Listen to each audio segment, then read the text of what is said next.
Bonjour à toutes, bonjour à tous, bienvenue dans ce nouvel épisode de The Trick Play. Et ça y est, c'est parti.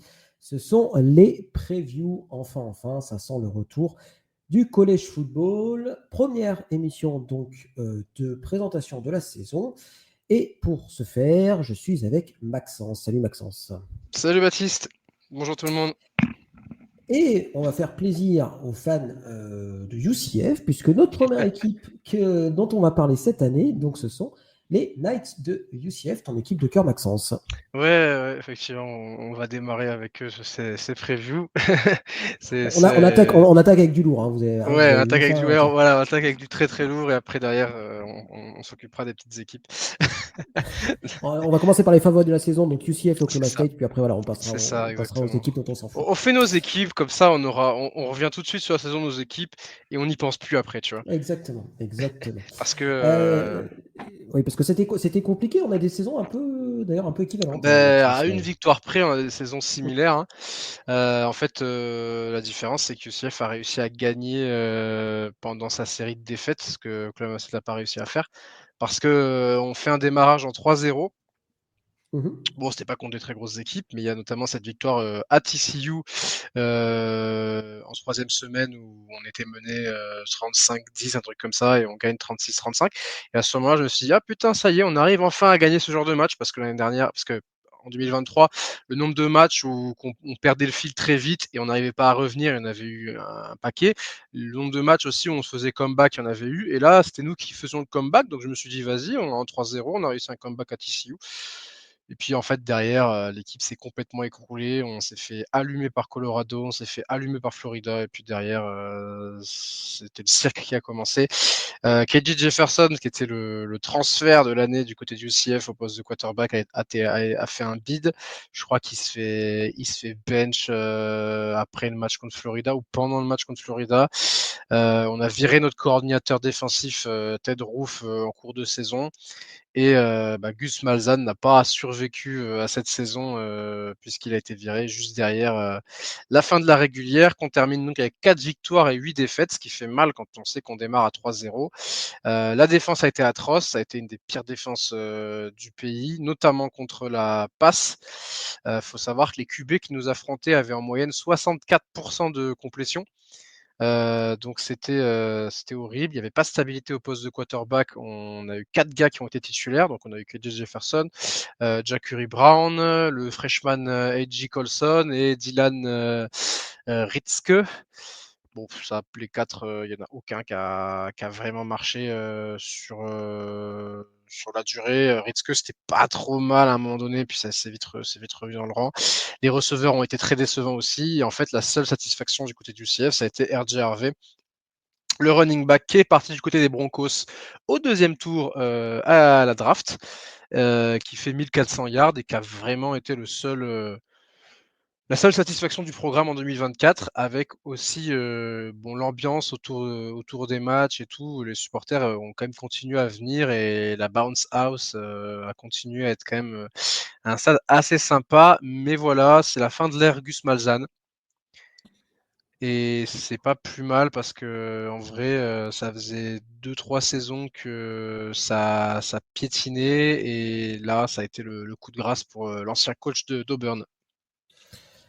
Vous avez quand même gagné votre Space Game, hein, c'est quand même important. Oui, le SPZ, on gagne Ah. toujours. Ça, Ouais, c'est. ouais, En t'inquiète, je même m'en temps, souviens, je m'en souviens. on recevait Arizona qui était dans une Ouais. situation horrible aussi.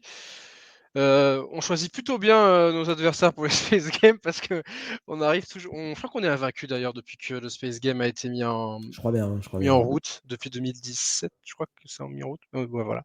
Oui, on l'a gagné, mais bon, c'était la petite bouffée d'air frais dans cette série de défaites qui était c'était très pénible de regarder les matchs, honnêtement.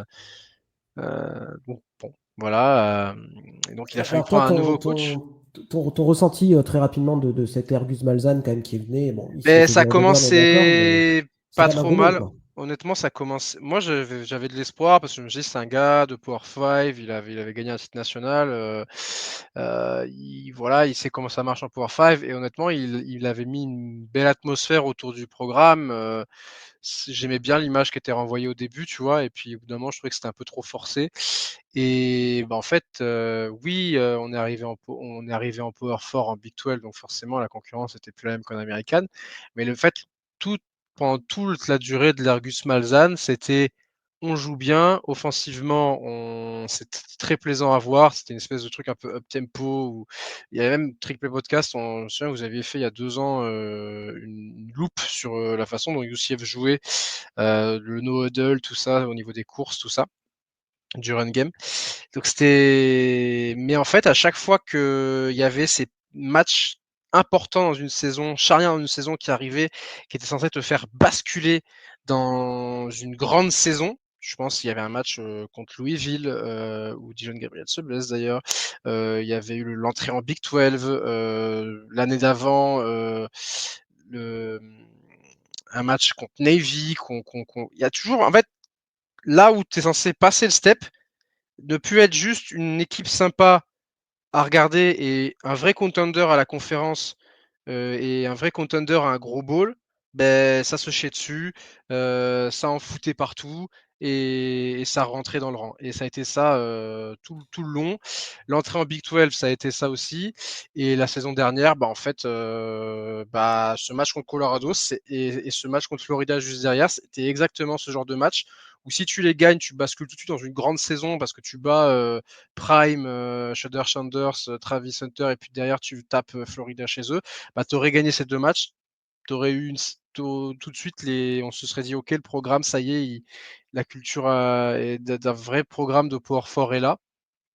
Et c'est pas le cas. Donc, bah, merci et bonne route à Gus Malzahn qui est parti du côté de Florida State, je crois. Et puis voilà, un sentiment d'inachevé, un gros sentiment d'inachevé. Je comprends. Par contre, c'est peut-être l'un des recrutements, on va dire, les plus bling bling, on va dire, en tout cas, qui est peut-être le fait le plus parler de l'intersaison, notamment en Big 12 avec du côté de West Virginia aussi le retour de Rich Rodriguez. Mais voilà, c'est le retour de Scott Frost. Ouais. Voilà, le coach de l'année 2017, hein, on se souvient avec ce bilan de 13-0 et ce titre pas vraiment officiel de champion national. La victoire contre Après, Auburn, tout à fait. c'était au Dis-moi. Fiesta Bowl ou au Fiesta, Peach Fiesta, Bowl? ouais. Je sais Fiesta pas les Bowl. deux. Ouais. On perd au Peach Bowl après, derrière contre LSU Ah, l'année d'après. ok. Où Donc, tu là, es on quand même pouvait à content du nouveau retour de faire. Scott Frost, quoi. Bah, alors Je moi, suppose. j'ai commencé vraiment à suivre le college football dans cette saison 2017, donc je me suis accroché sur cette équipe de UCF, donc forcément, ça rappelle de très bons souvenirs. L'époque Mackenzie Milton, Gabriel Davis qui était là aussi, Shaquem Griffin en défense. Donc content de son retour. Puis la fanbase est assez contente parce que c'est quelqu'un d'apprécié forcément. Hein, c'est la plus grande saison de l'histoire de UCF et il est de retour. Il arrive avec donc du coup tout un coaching staff qui a changé puisqu'on a aussi Steve Cooper, l'offensive coordinateur, et Alex Grinch, le defensive coordinateur. On reviendra sur ce dernier un peu plus tard. Oui, content parce que bah, il l'a dit lui-même. Il est parti trop tôt de UCF. Enfin, après, c'est toujours facile de dire ça après coup, mais il a dit qu'il avait eu le sentiment au final qu'il était parti trop tôt et qu'il aurait jamais dû quitter le programme après le titre national. On met des guillemets quand même, hein, parce que même moi, je considère qu'il faut quand même des guillemets, mais ça fait partie du college football d'en obtenir par le biais de certains enfin, c'est enfin, je sais pas si c'est un comité ou un ordi qui nous avait donné le titre. Enfin bon, bref. Il avait dit en tout cas qu'il n'aurait pas dû quitter le programme après 2017. À Nebraska, ça a été très difficile. Les 4 années à Nebraska ont été horribles pour lui. Il n'a pas réussi à passer le step d'entraîner un Power 5. En plus, Nebraska, il y a quand même une pression médiatique qui est quand même autre que UCF. Donc il est de retour et il y a pas mal de visages de cette épopée de 2017 qui sont là aussi, puisque Mackenzie Milton est dans le staff en tant que QB coach. Ça aussi, c'est quelque chose qui me fait vraiment plaisir parce que ça, c'est un joueur qui a une trajectoire tragique et en même temps, ça fait plaisir de le voir sur ses 2 pattes pour coacher en tant que QB maintenant. Donc, ouais, je suis content de le revoir. On en rediscutera après derrière pour voir est-ce que c'est une bonne idée quand même de se remettre avec un ex. Mais il a réussi à UCF, il connaît l'environnement, il a déjà réussi avec eux, donc moi je pense que c'est aussi, il faut le tenter, tu vois. Non, mais moi, je suis d'accord avec toi. Et puis, c'est toujours la question, c'est qui t'aurais pu choper mieux, entre guillemets. Ouais, Cette voilà, question, c'est c'est ça. quoi? Surtout après la saison que tu viens de faire et tout, Mm. je pense que de l'avoir pris, c'est. Puis je le rejoins un peu dans le côté j'ai quitté trop vite le programme, Mm. bah au moins il va pouvoir prouver qu'il. Il sera revanchard, hein, je pense, hein. Voilà. Et maintenant, par On- contre, j'attends à ce qu'il reste, tu vois. Par contre, mais je pense que du mm. coup, il a grillé sa chance d'aller sur un truc plus haut. Le plus gros, ouais, effectivement. Ouais, Donc peut-être que s'il peut installer une vraie culture et devenir un coach sur les 10 prochaines années à UCF, je rêve un peu, hein, peut-être, mais tu vois, ce genre de truc de, bah, en fait, c'est son Mm. programme et il ira pas chercher plus haut parce qu'il a essayé d'aller chercher plus haut auparavant et il s'est brûlé les ailes. Du côté du recrutement, mon petit Maxence, est-ce qu'il y a des choses intéressantes à noter ou C'est c'est pas assez une gros grande pour nous? classe. C'est pas une grande Ok. classe de recrutement, 85e 85e classe de recrutement au niveau national. 15 nouveaux joueurs, dont 2 4 étoiles, le running back Tyvion Swint et le safety Tony Williams. Et après, tout le reste sont des 3 étoiles. Je vais pas faire le listing des joueurs, mais ça n'a pas été une très grosse classe. Il y a eu quelques décommits aussi, hein, forcément, avec le départ de Gus Malzahn. En fait, Gus Malzahn, par son prestige et tout, arrivait à tirer Mm. plus, plus de 4 étoiles que ça. Je me souviens qu'on faisait des classes de recrutement à 4-5 joueurs de ce calibre-là. Et là, bon, forcément, il n'y en a que 2 qui viennent. Bon, c'est pas une très grande classe de recrutement. Maintenant, Scott Frost en 2016-2017, c'était des classes de recrutement de Stack Kabila. Il a réussi à faire des choses avec ces joueurs-là. Donc, et puis c'est toujours pareil, les classes de recrutement quand tu changes de coach, Oui, c'est celle qui suit en fait. C'est c'est celle de cette toujours. année qui sera importante de voir qui c'est qu'il arrivera à attirer. Par contre, beaucoup de mouvements sur le portail des Ouais. transferts, je suppose, hein, parce que c'est toujours ça qui Ouais, il y a fait. eu une quarantaine de départs et une quarantaine d'arrivées, 41 arrivées. On est la 44e classe de transfert, ce qui fait que overall, si on mélange classe de recrutement et classe de transfert, puisque maintenant, bah, c'est comme ça que ça. Moi, je trouve que la Mm. classe overall est beaucoup plus parlante maintenant. Mhm. On est la 52e classe, bon, pour un programme de fond de Power 4 pour l'instant. Je pense qu'on est, ça fait que 2 ans qu'on y est.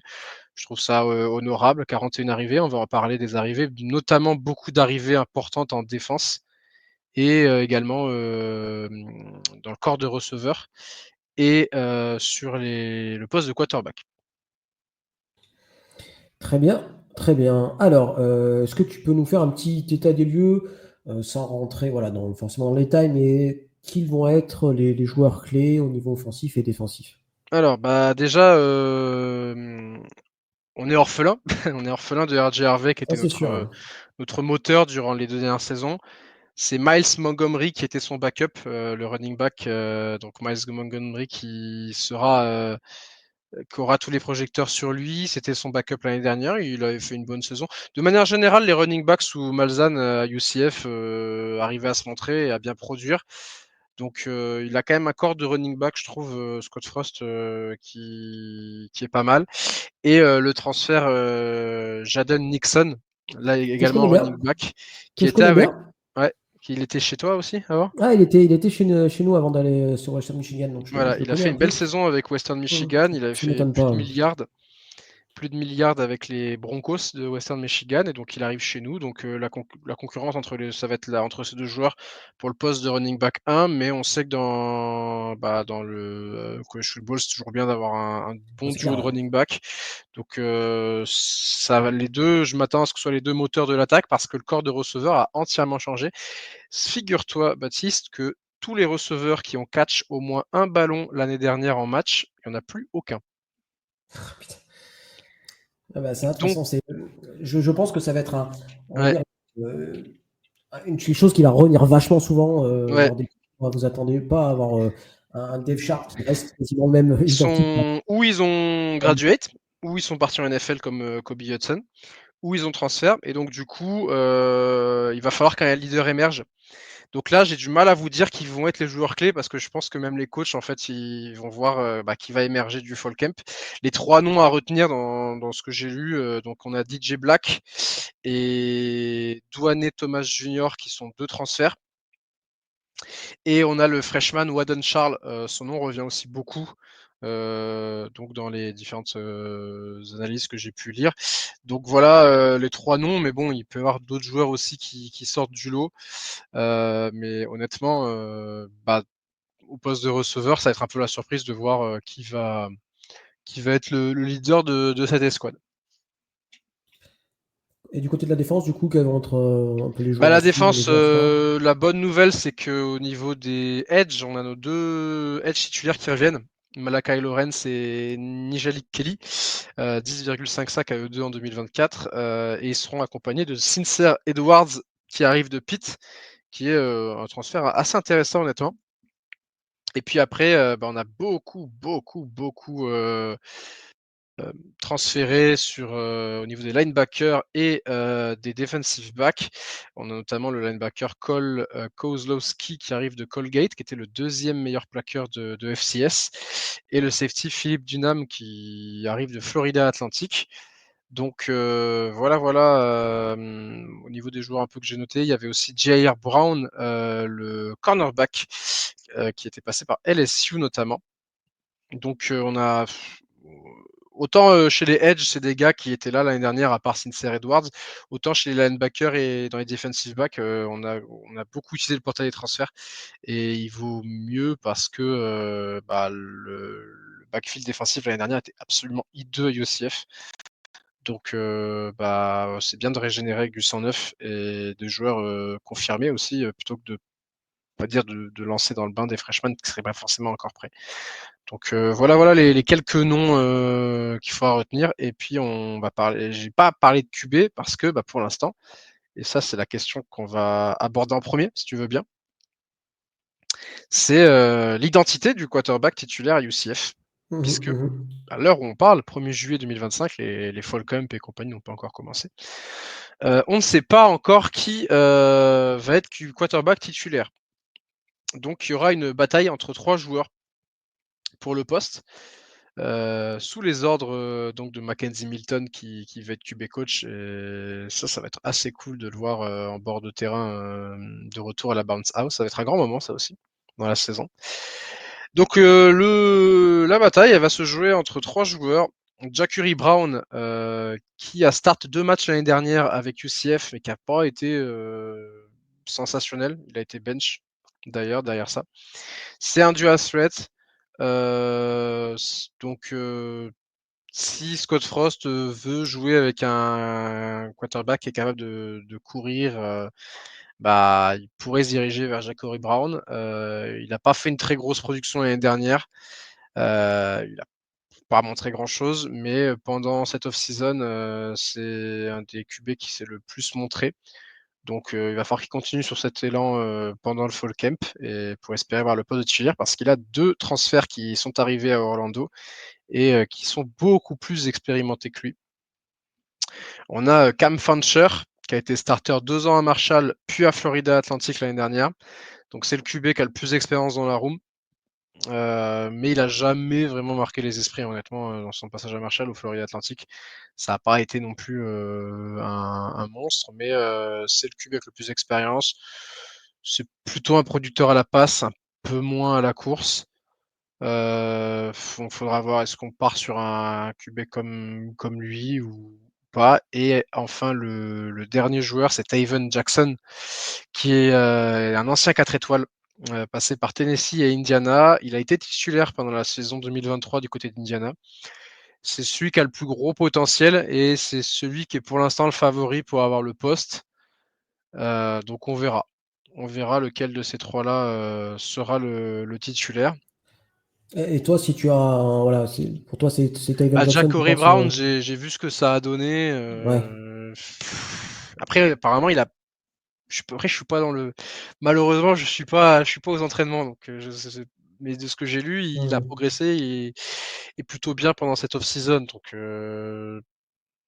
pourquoi pas, mais moi je partirais peut-être sur Jackson. Ancien 4 étoiles, Tennessee, Indiana, même s'il a eu un échec du côté d'Indiana, je pense qu'il sera revanchard. Je partirais plutôt sur lui. Ok, ok. Par contre, pour repartir sur, voilà, sur le coaching staff, il y a quand même autant Scott Frost, je pense que le retour a fait plaisir. Autant il y a une nomination, je pense qu'il a dû faire quand même pas mal grincer des dents, hein. C'est au poste de défensive coordinateur en la personne d'Alex Grinch.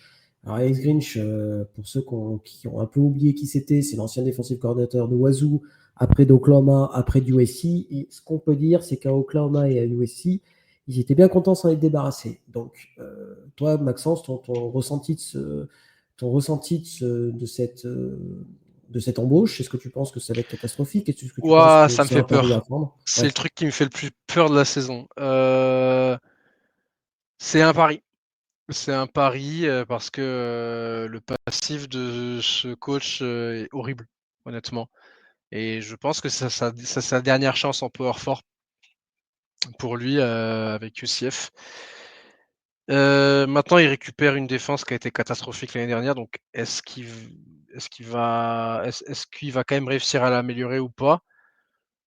Il part de très bas, donc ce serait presque un exploit d'arriver à descendre encore plus bas. Mais l'objectif, c'est quand même qu'on ait une défense un peu plus, voilà, un peu plus potable, qui ressemble un peu plus à quelque chose. Parce que, tu vois, on a encaissé 340 yards par match, on a encaissé 40 touchdowns en tout dans la saison. Puis en plus, ces statistiques-là, tu comptes pas les 2 premiers matchs, parce que les 2 premiers matchs, on n'avait pas encaissé beaucoup. Donc c'est vraiment sur 10 matchs, on prenait au moins 4 touchdowns en moyenne par match. Donc, enfin, donc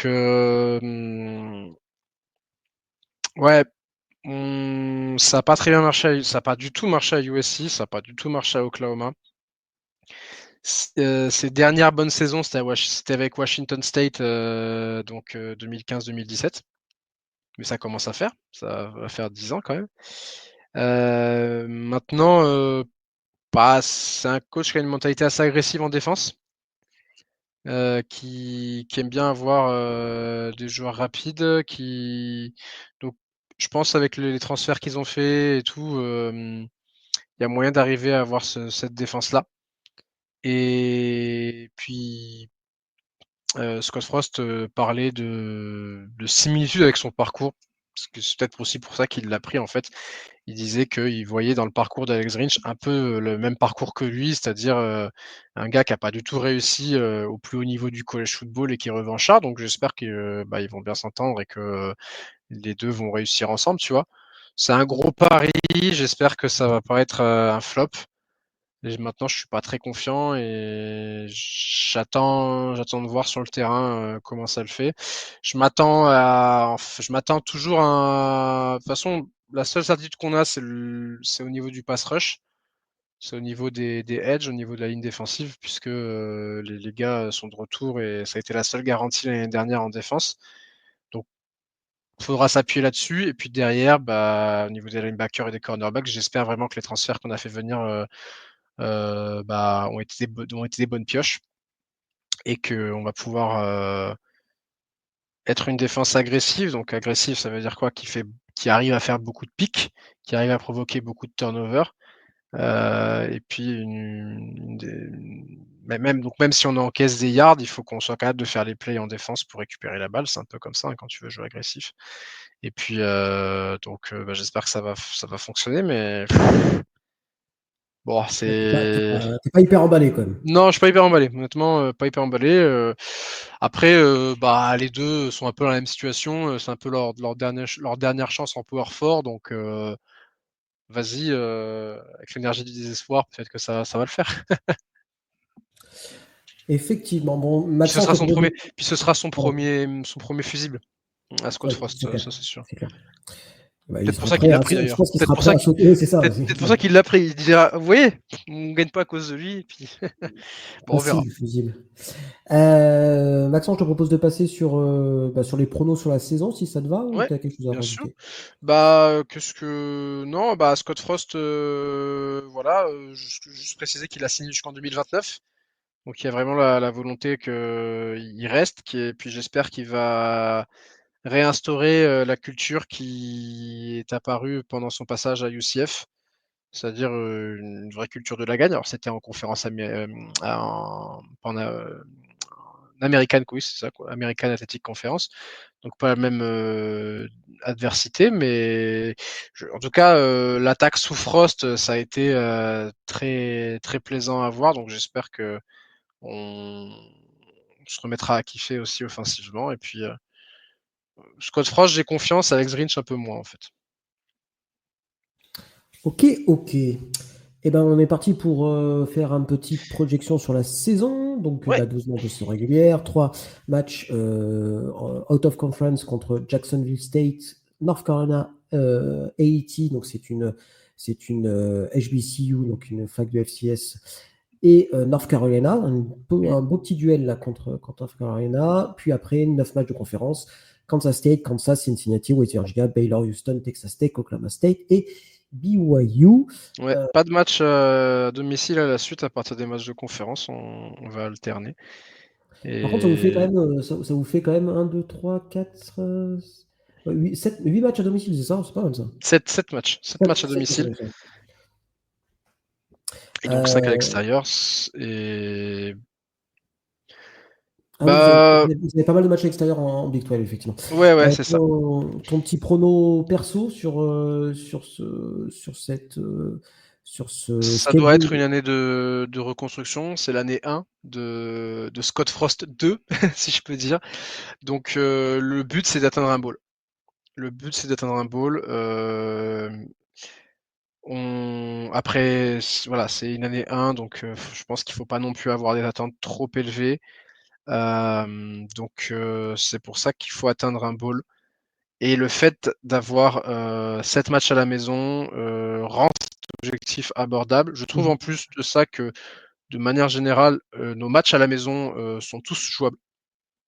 Ouais, c'est clair. On peut vraiment finir invaincu à la maison et réussir à en prendre un à l'extérieur. Donc c'est pour ça que le plafond, je pense, notre plafond de victoire se situe à 8 victoires. Le plancher, c'est comme la saison dernière, en fait, qu'on refasse la même saison que l'année dernière, c'est-à-dire qu'on démarre bien et puis dès qu'on arrive dans les conférences, on n'arrive plus à mettre un pied devant l'autre. Je pense qu'on va finir à 50%, 6-6. Donc objectif d'aller en bowl rempli. Et je vois bien, en fait, je nous vois bien perdre un match à la maison Mhm. et réussir à aller en chercher un à l'extérieur. Et donc finir avec 6 victoires et 6 défaites. Retour en bowl. Et honnêtement, si juste retourner en bowl pour la Ça se première année jouer, de hein. Scott Frost, ce sera bien. Et puis derrière, il aura sa classe de recrutement, etc., etc. Et puis on construira là-dessus. D'ailleurs, un autre truc pourquoi je préfère Tavian Jackson plutôt que Fancher. Jackson est redshirt junior, donc je préférerais mettre titulaire un gars qu'on peut avoir sur 2 ans que Fancher qui est senior et qu'on aurait que cette année-là, tu vois. Je comprends. Donc voilà. Donc ouais, je partirais sur un prono en 6-6. Je vais te suivre à peu près là-dessus, sachant que vos 3 matchs out of conference sont pas non plus ingagnables. Jacksonville State et North Carolina A&T, ça va faire 2-0. Ce À sera un bon domicile, petit test Jacksonville State en début de saison parce que c'est pas une mauvaise tout à fait. équipe de G5. Ils ont gagné la USA l'année dernière. Donc c'est un bon test pour rentrer, mais c'est pas non plus injouable. Non, puis Puis si vous perdez, ça sera quand même pas très bon signe pour votre oui, saison, quand même. non, bien sûr. Mais tu vois, ce sera pas un cupcake game. Ouais, bien sûr. Et puis après, North Carolina, c'est la grosse inconnue parce Ouais, c'est que clair. de leur côté aussi. Non, ça va être un match, je pense, intéressant à suivre. Puis après, à domicile, c'est vrai que Kansas, West Virginia, Houston, Et Oklahoma State, c'est le ouvert. Space Game, alors attends, je vais te chercher ça. Ah non, pas contre nous, là. Pas contre nous, s'il te plaît. Je Là. crois pas J'ai que des c'est contre vous. flashbacks, là, il y a 2 ans, sous la pluie. Ah oui, c'est vrai qu'on vous avait. Ah non, En plus, mais. c'était sous la pluie et tout. Euh, Le Space Game, ce sera donc, contre Houston. Le contre Houston le bah oui, 7 bah, novembre. normal. Ouais. Je comprends pas que ça soit pas toujours le Space Game. Et puis notre match de Rivalry Week face à BYU parce que c'est bien connu la Le rivalité famoso entre. rivalité L'année dernière ici. c'était contre Utah. Je pense qu'il y a une vraie rivalité qui est en train de se faire entre l'État Ah, il de y a une Utah rivalité et. entre UCF et Utah. Vous commencez par U et par BYU et UCF. Vous avez chacun 3 lettres dans votre nom. Donc voilà, c'est ça la réalité, quoi. En tout cas, moi je vais te suivre sur ce 6-6. Pareil, parce que je vois pas moins de 4 victoires. Ça voudrait dire quand même qu'il y a un truc qui n'a pas fonctionné. Enfin, il y a déplacement à Cincinnati, West Virginia en année 1, pareil, de Rich Rodriguez à domicile. Enfin, il y a quand même des matchs qui sont quand même qu'il faut gagner, quoi. Qu'il faut gagner très clairement, quoi. Voilà. Et ben, est-ce qu'on a fait le tour de ce que tu avais à dire Ouais, sur on a fait le tour. Fortnite? Voilà. Ce qu'il faut retenir, viser un ball, anéant Scott Frost et Alex Grinch, c'est un tapis avec un double 6. Alors, petite question à 2 balles. À combien tu donnes de cotes pour que UCF remporte la Big 12? Parce que bon, l'année dernière, je rappelle que c'est Arizona State qui l'avait remporté alors qu'ils étaient On la gagnera éliminés. pas. Même si la Big 12, ça peut vite devenir une slugfest où tout le monde s'entretue. Je pense que non, on la gagnera pas. Là, la cote, elle Ok, est à 1000 contre 1, 2000 contre 1. Non, je pense qu'on. Ouais, 2000 contre 1, ça me paraît pas mal. ok, ok. Bon, bah, Maxence, je te remercie en tout cas de tes lumières sur ce programme qui nous ouvre donc la saison des previews 2025. On espère que vous aurez pris beaucoup de plaisir à nous écouter. En tout cas, nous, on a pris beaucoup de plaisir à enregistrer. Merci, Maxence, en tout cas. Yes, merci à toi. Et à la prochaine pour d'autres À la previews. prochaine pour d'autres previews. Ciao, tout le monde.